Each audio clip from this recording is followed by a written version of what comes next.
Hello my dear friends, welcome to Biology Explained. Lot of news is in the air about Oxford vaccine. So today I thought of talking about the Oxford vaccine. Basically, as common people, what we need to know. The Oxford vaccine produced by University of Oxford and AstraZeneca is known as ChAd-Ox1 vaccine, and it is genetically engineered adenovirus vector which express the SARS-CoV-2 spike protein. That is, the adenovirus that cause common cold in chimpanzee has been genetically engineered to stop its infection, and then the spike protein of the recent pandemic virus SARS-CoV-2 is added to it. Why the spike protein? Because the SARS-CoV-2 virus enters the human cell via its spike protein. So, this vaccine intends to train the immune system to develop antibodies against the spike protein and neutralize the virus. So, the modified vaccine vector ChAd-Ox1 is heavily modified so that it is not infectious anymore and it looks like the current coronavirus. That is, it mimics the current coronavirus. The Oxford vaccine has undergone phase 1 and phase 2 trial study with 1077 people, and very encouraging results are found. All the participants who were injected with the vaccine developed antibodies and also T cells. This is hugely promising because if we have antibodies and T cells ready in our body, then we can fight against the novel coronavirus when it infects us. I have a full video on how vaccine works. You can go through that. Here I will explain you briefly what are antibodies and T cells so that you get a clear idea. When we get infected by pathogen like virus or bacteria, our immune system protects us from these. And the two major type of cells are the B cells and T cells which protect us from these. The B cells produce antibodies that bind to the specific region of the virus and then stops them from entering the human cell, and the T cells basically kills the infected cell, that is the cells that has been infected with virus.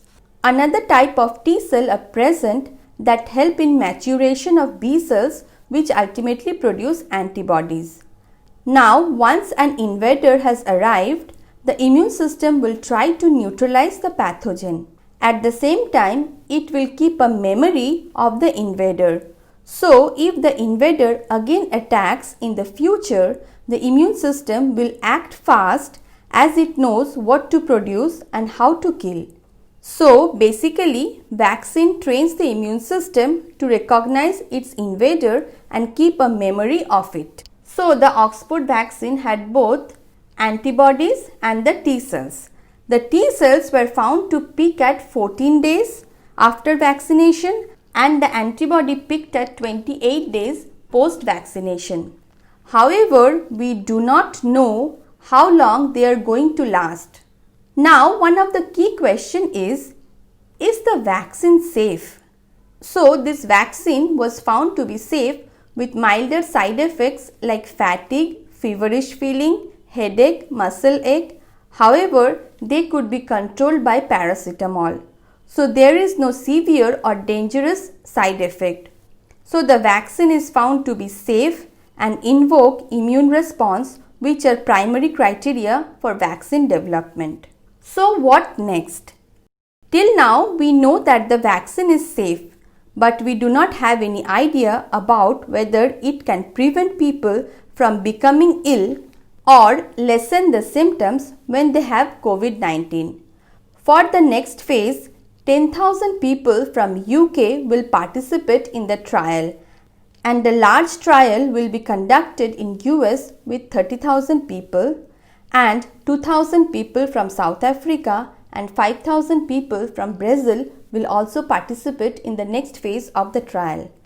However, we have to keep a note that until the vaccinated volunteers get infected with the novel coronavirus, we cannot come up with any conclusion.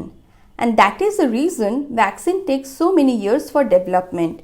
We have to wait for the vaccinated people to get infected. There is, however, another approach called human challenge trials. In this, vaccinated people are deliberately infected with the coronavirus.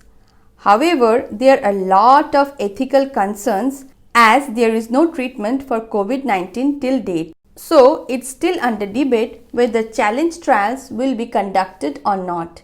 Meanwhile, Serum Institute in India has tied up with AstraZeneca for mass production of this vaccine in India, and hopefully we will get some vaccine by early 2021. That's it for today, guys. Hope you enjoyed the video. Don't forget to like and subscribe my channel for more such videos, and please leave me a comment if you have any questions. Thank you.